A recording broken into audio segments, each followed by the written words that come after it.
Yebo mfoka makhutha makhanya kunjalo impela umuntu lapha enhlanezwe isifundazwe iKwaZulu Natal isendaweni la engaphansi kwe-district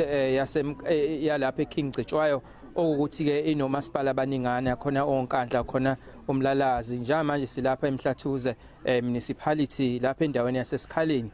kulapho sibone khona ke umonakalo omningi kakhulu. Uma ngizosuka nje ngaphandle kwesithombe ubaba mathebula la uzontshengisa la indlela amanzi ahamba ngayo abonakalayo ukuthi cha kukhona okuwrong okwenziwa ngesikhathi sikakhuluma nomnini muzi walapha mnumzana Bhekezenzo Mbonamba ushilo ukuthi ungazi ukuthi umonakalo wenzekayo kungenxa yokuthi umgwaqo indlela wakhiwa ngayo ngoba ngaphambilini uthi abakaze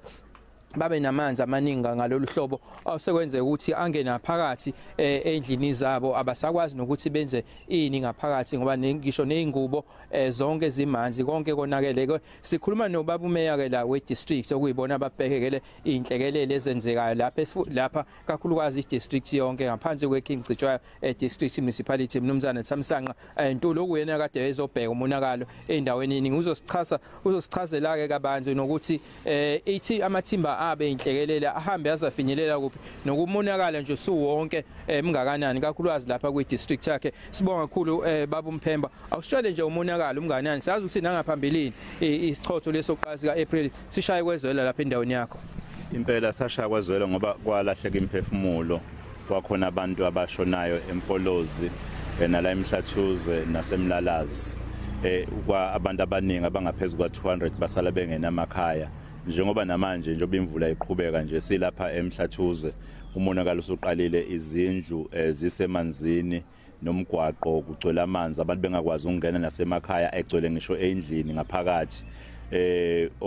kanti lapha enkandla nakhona sicoshile umbiko ukuthi khona umndeni onezingane eziwu9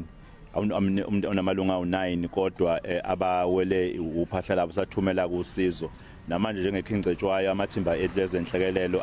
khona lapha nje banathi sikhona sihambela emakhaya ukuthi siyibonele kunabantu asebeqoqiwe ndawonye ngenxa ukuthi emakhaya akusaphephile ukuhlala khona la sibamisela khona usizo lo blanket neziponji silungisana nokudla ukuthi bakwazi ucosha ukudla usuku nosuku sisabheka ukuthi lo monakalo ungenziwa kanjani ukuxhumana nanobuholi ke bala eMhlathuze kakhulukazi ngoba ubaba umeya uNgwezi uyena eqinisweni abakwaziyo ukuthi basondele kakhulu kodwa naye okhona naye kwenye indawo nakhona oba sisabalele ngenxa ukuthi umonakalo usabalele nemvula ezaqhubeka okuphazamisa ngisho onke ama activities omnotho kuze kuphazamiseke ngisho nezingane ngoba izingane nje sheshe zakhishwa kwezinye izikole ngenxa yokuthi imhosha lena akuthembakele ukuthi uma isigcwala kuzogcina kwenzakalani lokho njengomkhandlu waseKing Cetshwayo esizama ukuthi sihambe sibe phakathi kwabantu ngenkathi bebhekane nalenhlekelelo. Okay, siyathokoza.